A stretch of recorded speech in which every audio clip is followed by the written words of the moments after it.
ಅರ್ಜುನ್, ನೀನು ನಿನ್ನ ಮನಸ್ಸು ನನ್ನ ಅಧೀನ.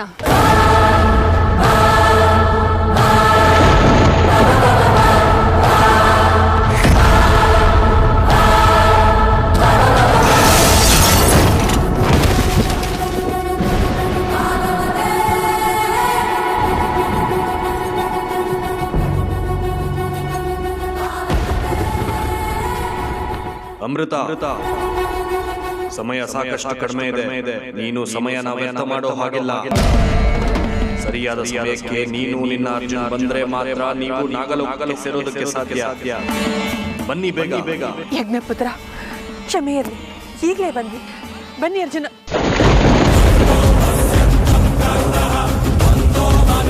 ಅರ್ಜುನ್ ಅವರೇ, ಎಲ್ಲಿ ಹೋಗ್ತಾ ಇದ್ದೀರಾ? ನಿಂತ್ಕೊಳ್ಳಿ.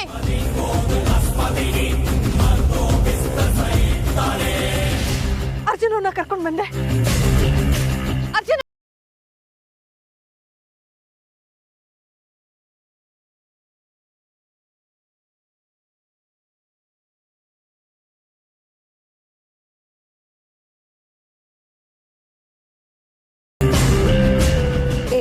ನಾಗಿ ನಿನ್ ಪ್ರಯತ್ನ ಹರಿಯೋ ನೀರಲ್ಲಿ ಹೋಮ ಮಾಡ್ದಾಗ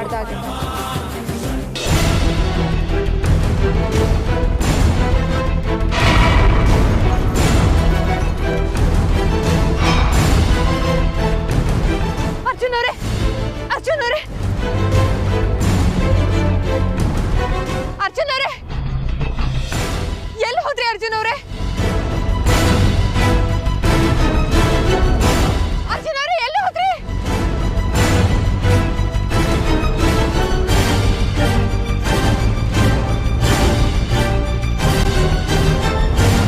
ಅಮೃತ, ಇದು ನಿನಗೆ ಕೊನೆ ಎಚ್ಚರಿಕೆ. ನೀನು ಇನ್ನು ಈ ಪುಷ್ಪಕ ವಿಮಾನದಲ್ಲಿ ಬರದೆ ಹೋದ್ರೆ ಇನ್ನ ಯಾವತ್ತೂ ನೀನು ನಾಗಲೋಕನ ಸೇರಲಾರೆ. ಇದೇ ಅಂತಿಮ ಸತ್ಯ.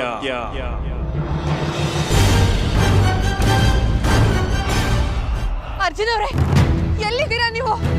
ಯಾಕೆ ನೀವು ನನ್ನ ಕಣ್ಣಿಗೆ ಕಾಣಿಸ್ತಾ ಇಲ್ಲ? ಅರ್ಜುನ್ ಅವರೇ,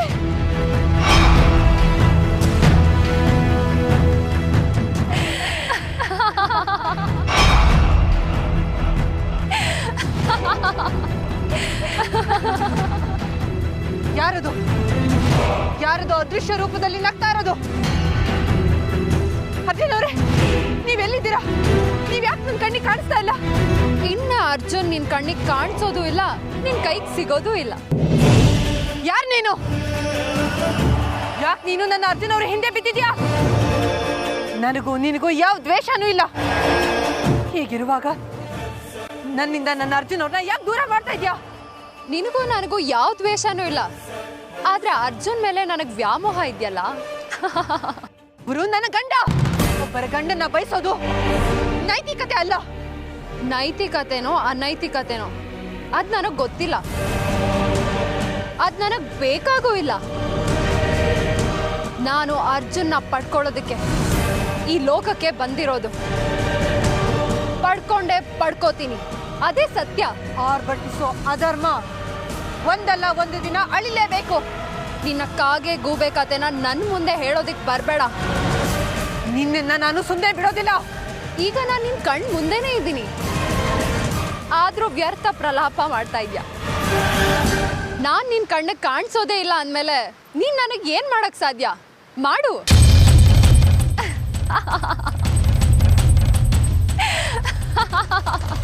ಧ್ವನಿ ಈ ಕಡೆಯಿಂದ ಬರ್ತಾ ಇದೆ.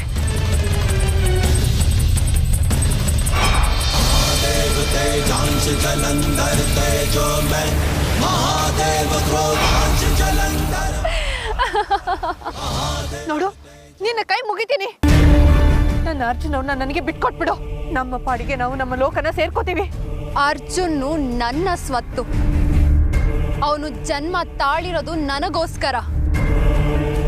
ಅವನ ಜೊತೆ ನಾನು ನನ್ನ ಲೋಕನ ಸೇರಿ ನಿನ್ನಿಂದ ಶಾಶ್ವತವಾಗಿ ಅವನ್ನ ದೂರ ಮಾಡ್ತೀನಿ.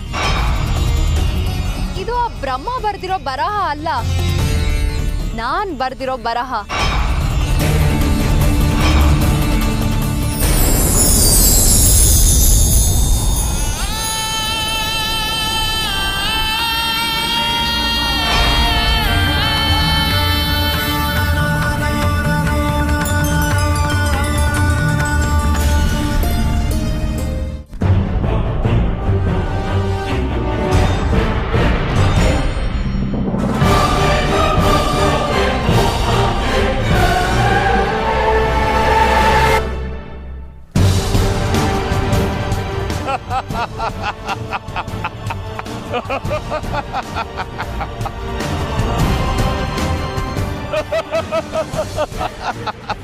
ಬಾಬಾ, ಅವರಿಬ್ರು ನಮ್ಮಿಂದ ದೂರ ಆಗ್ತಾರೆ ಅನ್ನೋ ಆತಂಕದಲ್ಲಿದ್ರೆ ನೀವು ಆನಂದವಾಗಿರೋರ್ ತರ ನಗ್ತಾ ಇದ್ದೀರಲ್ಲ. ಆನಂದವಾಗಿರೋ ತರ ಅಲ್ಲ, ಆನಂದವಾಗೇ ಇದ್ದೀನಿ. ಅರ್ಥ ಮಾಡ್ಕೊಳಕ್ಕೆ ಆಗೋದಿಲ್ಲ ಬಾಬಾ. ಅರ್ಥ ಮಾಡ್ಕೊಳ್ದೇ ಇರೋದಕ್ಕೆ ನಾನು ನಿಗೂಢವಾದ ವ್ಯಕ್ತಿ ಅಲ್ಲ ರುದ್ರ. ಏನೋ ಆಗ್ಬಿಡುತ್ತೆ ಅಂತ ಆತಂಕದಲ್ಲಿದ್ವಲ್ಲ, ಆ ಆತಂಕ ನಮ್ಮಿಂದ ದೂರ ಆಗೋಯ್ತು. ಏನ್ ಹೇಳ್ತಿದ್ದೀರಾ ಬಾಬಾ? ಆ ನಾಗಿಣಿ ನಾಗಯೋಧನ್ನ ನಾಗಲೋಕಕ್ಕೆ ಕರ್ಕೊಂಡು ಹೋಗೋದ್ರಲ್ಲಿ ವಿಫಲವಾದ್ಲು.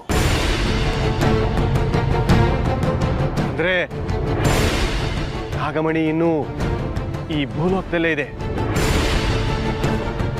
ನಾವು ಪ್ರಯತ್ನ ಪಟ್ರೆ ಅದನ್ನ ವಶಪಡಿಸ್ಕೋಬಹುದು. ಹೌದು ಬಾಬಾ, ಆದ್ರೆ ಅವರು ನಾಗಲೋಕಕ್ಕೆ ಹೋಗ್ತಾರೆ ಅಂತ ಹೇಳಿದ್ರಿ ನೀವು. ಅವರು ನಾಗಲೋಕಕ್ಕಷ್ಟೇ ಅಲ್ಲ, ಇನ್ನು ಯಾವ ಲೋಕಕ್ಕೆ ಹೋಗೋಕ್ಕೂ ಸಾಧ್ಯ ಇಲ್ಲ. ಅವರು ಎಲ್ಲೇ ಇದ್ರು ನಿಮ್ಮ ಸುತ್ತಮುತ್ತಲಲ್ಲೇ ಇರಬೇಕು. ತಾತ್ಕಾಲಿಕವಾಗಲ್ಲ, ಶಾಶ್ವತವಾಗಿ. ಅದು ಹೇಗೆ ಸಾಧ್ಯ ಬಾಬಾ? ಅವ್ರನ್ನ ತಡೆಯೋ ಶಕ್ತಿ ಇರೋದು ನಿಮ್ಮೊಬ್ರಿಗೆ ಮಾತ್ರ.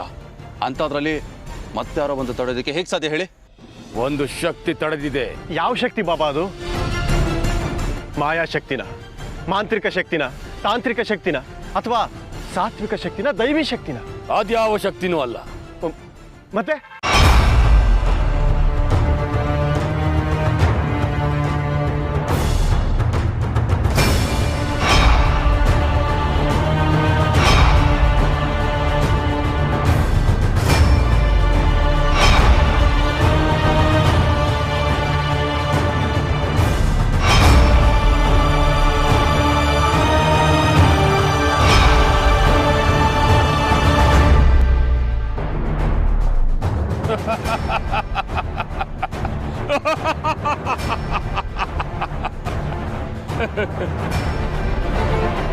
ಅದು ಯಾವ ಶಕ್ತಿ ಅಂತ ಹೇಳಿ ಬಾಬಾ. ಬಾಬಾ, ಯಾವ ಶಕ್ತಿ ಅಂತ ದಯವಿಟ್ಟು ಹೇಳಿ. ಮೋಹಕ ಮೋಹಿನಿಯ ಸ್ತ್ರೀ ಶಕ್ತಿ.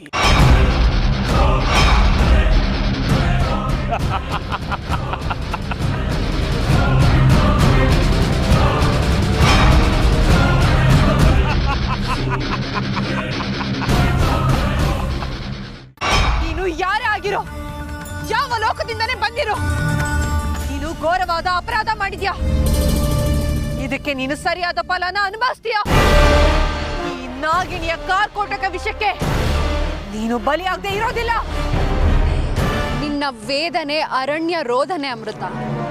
ಇನ್ನ ನಿನ್ ಪಾಲಿಗೆ ಉಳ್ದಿರೋದು ವಿರಹ ವೇದನೆ ಮಾತ್ರ. ಅನ್ಭವಿಸು. ಅದನ್ನ ನೋಡಿ ನಾನ್ ಸಂತೋಷ ಪಡ್ತೀನಿ. ನಿನ್ನ ಸರ್ವನಾಶ ಮಾಡದೆ ಹೋದ್ರೆ ನಾನು ವಾಸುಕಿ ವಂಶದ ನಾಗಿಣಿನೇ ಅಲ್ಲ. ಇದು ನನ್ನ ಶಪಥ. ನಿನ್ನ ಶಪಥ ಆಗ್ಲಿ, ನಿನ್ನ ಶಾಪ ಆಗ್ಲಿ ನನ್ನನ್ ಏನು ಮಾಡೋದಕ್ಕಾಗೋದಿಲ್ಲ. ನನ್ನ ಶಕ್ತಿ ಸೂರ್ಯ ಆದ್ರೆ ನಿನ್ನ ಶಕ್ತಿ ಹಣತೆ. ಸಾಧ್ಯ ಆದ್ರೆ ನನ್ನಿಂದ ಅರ್ಜುನ ಪಡ್ಕೋ.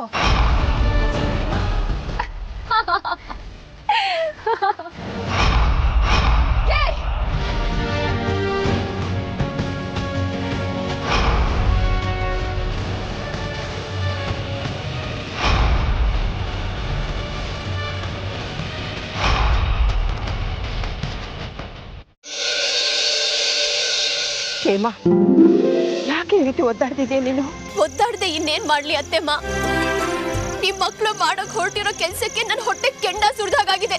ನನ್ ಮಗನ್ ಏನ್ ಮಾಡ್ತಾರೋ ಏನೋ ಅಂತ ನನ್ ಎದೆ ಹೊಡ್ಕೋತಾ ಇದೆ. ಹೇಮ, ಹಟ್ಟನ ಬೆಟ್ಟ ಅಂತ ಕೊರಗೋದ್ರಲ್ಲಿ, ಆತಂಕ ಪಡೋದ್ರಲ್ಲಿ ನೀನ್ ಎತ್ತಿದ ಕೈ ನೋಡು. ನೀನ್ ಅಂದ್ಕೊಂಡದ್ ಏನು ಆಗಿರಲ್ಲ ಕಣೆ, ಎಲ್ಲ ಒಳ್ಳೇದೇ ಆಗುತ್ತೆ. ದಯವಿಟ್ಟು ನೀನ್ ಸಮಾಧಾನವಾಗಿರೆ. ಹ್ಞೂ ಅಮ್ಮ, ಅಜ್ಜಿ ಹೇಳ್ತಾ ಇರೋದು ಸತ್ಯ. ಅರ್ಜುನ್ಗೆ ಏನೂ ಆಗಲ್ಲ, ನೀನು ಧೈರ್ಯವಾಗಿರಮ್ಮ. ನಾನು ಅರ್ಜುನ್ ಜೊತೆ ಹೋದ್ರೆ ನನ್ನ ಮೇಲೆ ಅನುಮಾನ ಬರುತ್ತೆ. ಇವನೊಬ್ಬನೇ ಹೋಗೋದು ಸರಿ. ನಾನು ಅವ್ರ ದೃಷ್ಟಿಯಲ್ಲಿ ಮನೇಲಿದ್ದೀನಿ.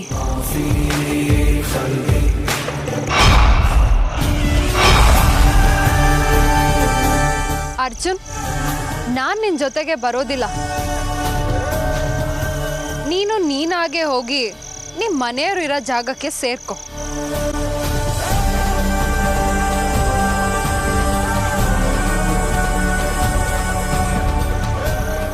ಅರ್ಜುನ್ ಮುಖ ನೋಡೋವರೆಗೂ ಧೈರ್ಯನೂ ಬರಲ್ಲ, ಸಮಾಧಾನದಿಂದನೂ ಇರಕ್ಕಾಗಲ್ಲ.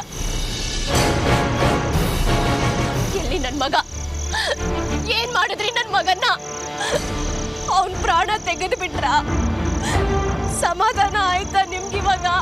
ನನ್ ಪ್ರಾಣನು ತೆಗೆದ್ಬಿಡಿ, ಎಲ್ರ ಪ್ರಾಣನು ತೆಗೆದ್ಬಿಡಿ. ಈ ಲೋಕದಲ್ಲಿ ನೀವಿಬ್ರು ನೆಮ್ಮದಿಯಿಂದ ಇರಿ. ಮೀನಿನ ಹೆಜ್ಜೆ ಬೇಕಾದ್ರೂ ಕಂಡಿಡಿಬಹುದು, ಆದ್ರೆ ಹೆಣ್ಣಿನ ಮನ್ಸಿನ ಮರ್ಮ ಮಾತ್ರ ತಿಳಿಯೋಕ್ಕಾಗೋದಿಲ್ಲ. ಇದು ಯುಗ ಯುಗಾಂತರದ ಸತ್ಯ.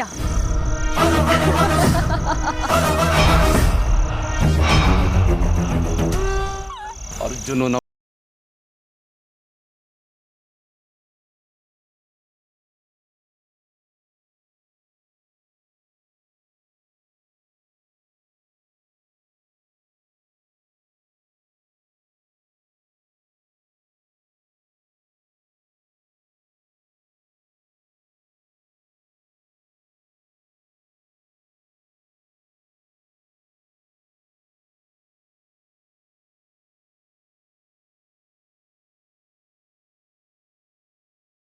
ಹೇಮಾ,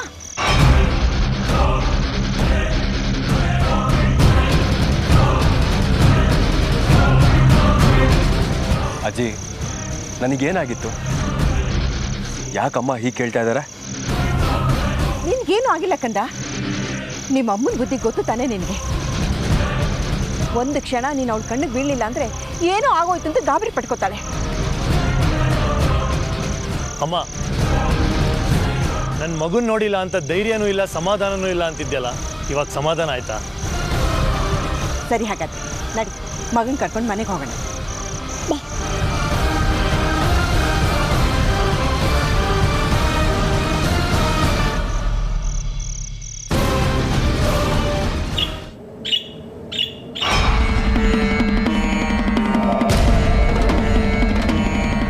ನಾಗಲೋಕಕ್ಕೆ ನಾನು ನನ್ನ ಅರ್ಜುನ್ ಅವ್ರ ಜೊತೆ ಸೇರ್ಕೋತೀನಿ ಅಂತ ತುಂಬ ಸಂಭ್ರಮದಲ್ಲಿದ್ದೆ. ಆದರೆ ಅದ್ಯಾವ ಮಾಯಾಶಕ್ತಿ ಸ್ತ್ರೀನೋ ನಮಗೆ ಅಡ್ಡ ಬಂದ್ಬಿಟ್ಲು. ನಾನು ಅರ್ಜುನ್ನ ಪಡ್ಕೊಳ್ಳೋದಕ್ಕೆ ಈ ಲೋಕಕ್ಕೆ ಬಂದಿರೋದು. ಪಡ್ಕೊಂಡೇ ಪಡ್ಕೋತೀನಿ, ಅದೇ ಸತ್ಯ. ಅವಳು ಯಾರೇ ಆಗಿರಲಿ, ಯಾವ ಲೋಕದವಳೇ ಆಗಿರಲಿ, ಅವಳಿಗೆ ಎಷ್ಟೇ ಶಕ್ತಿ ಸಾಮರ್ಥ್ಯ ಇರಲಿ, ನಾನಂತೂ ಅವಳನ್ನು ಸುಮ್ಮನೆ ಬಿಡೋದಿಲ್ಲ.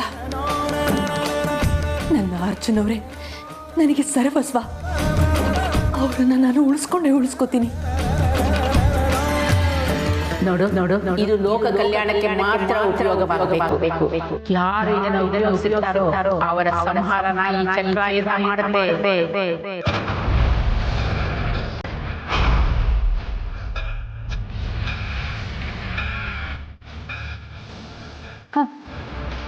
ಆ ಚಕ್ರಾಯುಧದ ಮುಂದೆ ಎಲ್ಲ ಶಕ್ತಿಗಳು ಕ್ಷೀಣ ಆಗುತ್ತೆ.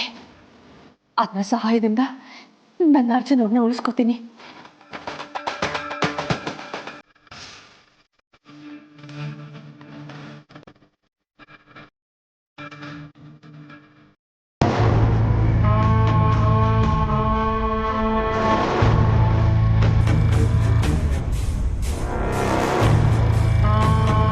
ಅರ್ಜುನ್, ನಿಮ್ಗೇನೂ ಆಗಿಲ್ಲ ತಾನೆ?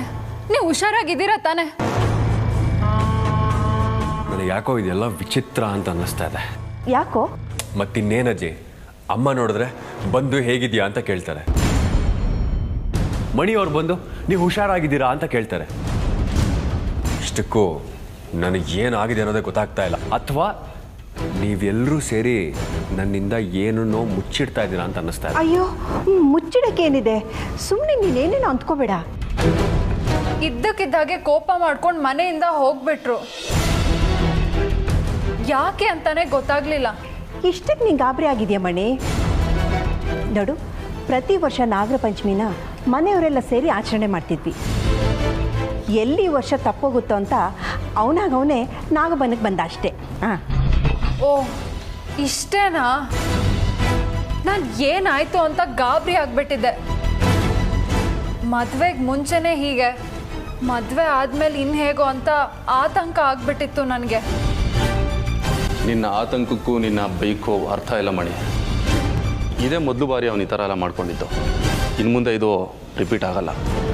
ಸಮಾಧಾನವಾಗಿರೋ ಮಣಿ, ನನ್ನ ಮಗನೂ ಒಂದೇ, ಅಪರಂಜಿನೂ ಒಂದೇ. ನೀನು ಅವನ ಜೊತೆ ಆನಂದವಾಗಿ ಬಾಳಬಹುದು. ನೀವೆಲ್ಲ ಇಷ್ಟೊಂದು ಭರವಸೆ ಕೊಡ್ತಾ ಇರೋದು ನೋಡ್ತಾ ಇದ್ರೆ ನನಗೆ ಭೂಮಿ ಯಾವುದು ಬಾನ್ ಯಾವುದು ಅನ್ನೋದೇ ಗೊತ್ತಾಗ್ತಾ ಇಲ್ಲ. ಸದ್ಯ ನಿನಗೆ ಸಮಾಧಾನ ಆಯ್ತಲ್ಲ, ಅದೇ ನನಗೆ ಸಂತೋಷ.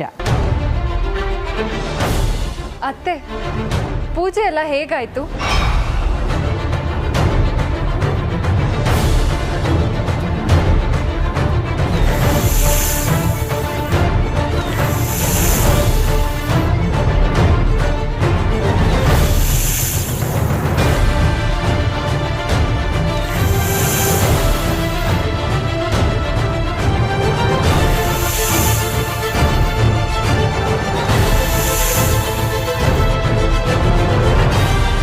ಹೂನಮ್ಮ, ನಾವು ಅಂದ್ಕೊಂಡಿದ್ದಕ್ಕಿಂತ ಚೆನ್ನಾಗಾಯ್ತು. ಆದರೆ ಏನತ್ತೆ? ನೀನು ಪೂಜೆಗೆ ಬರಲಿಲ್ಲ ಅನ್ನೋದೇ ಕೊರಗು. ಪೂಜೆ ಪುನಸ್ಕಾರದಲ್ಲಿ ಭಾಗವಹಿಸ್ಬೇಕು ಅಂದರೆ ಋಣ ಇರಬೇಕಂತೆ. ಅದು ನನ್ನ ಪಾಲಿಗೆ ಇರಲಿಲ್ಲ ಅನಿಸುತ್ತೆ. ಅದೇ ಸತ್ಯ ಅಲ್ವಾ ಅತ್ತೆ? ಮಣಿ, ನೀನು ನೋಡೋಕೆ ಎಷ್ಟು ಸುಂದರವಾಗಿದೆಯೋ ನಿನ್ನ ಮನಸ್ಸು ಕೂಡ ಅಷ್ಟೇ ಸುಂದರವಾಗಿದೆಯಮ್ಮ. ಮಣಿ, ನಮ್ಮ ಹೇಮನ್ನ ನೀನು ಬಾಯಿ ತುಂಬ ಅತ್ತೆ ಅತ್ತೆ ಅಂತ ಕರಿತಾ ಇದ್ರೆ ನನಗೆ ನಮ್ಮನೆಯವ್ರು ಎಲ್ರಿಗೂ ಎಷ್ಟು ಸಂತೋಷ ಆಗುತ್ತೆ ಗೊತ್ತಾ?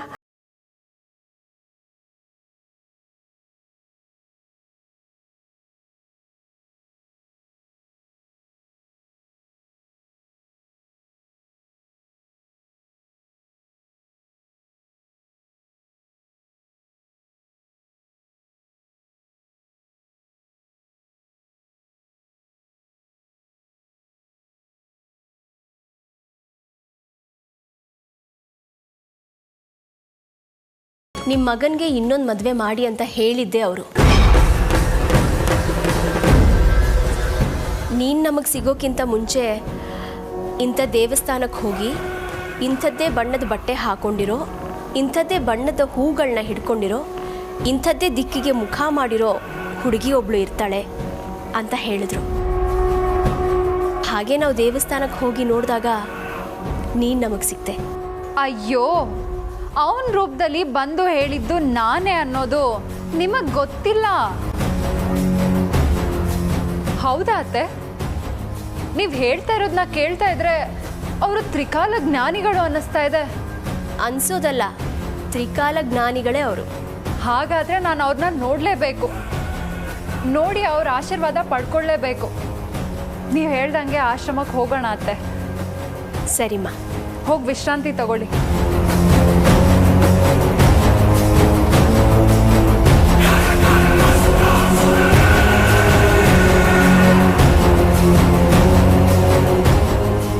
ಬುಡ್ಬುಡ್ಕೆ ಶಾಸ್ತ್ರಿ, ಈ ಹಿಂದೆ ನನ್ನ ದಾರಿಗೆ ಅಡ್ಡ ಬಂದಿದ್ದೆ ನೀನು.